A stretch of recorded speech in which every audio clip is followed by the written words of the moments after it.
المنتخب الوطني المغربي أشبال الأطلس هذه المرة سيواجهون إنجلترا، وذلك في إطار الجولة الثانية من الدورة الودية التي تقام لأقل من 17 سنة بإسبانيا. إخواني الكرام، أخواتي الكريمات، أهلا وسهلا ومرحبا بكم معنا من جديد في حصة موجز أخبار الكرة لليوم.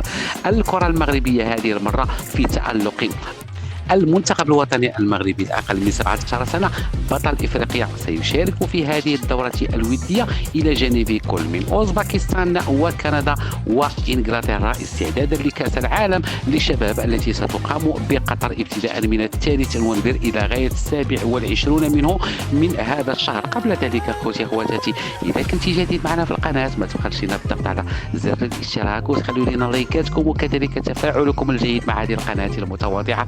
وبعجالة نعود إلى الموضوع. المنتخب الوطني المغربي سيواجه إنجلترا وذلك في أمسية يوم السبت 6 من هذا الشهر ابتداء من الساعة 5 بعد الزوال، وتنقل المقابلة غالبا على قنوات الرياضية TNT.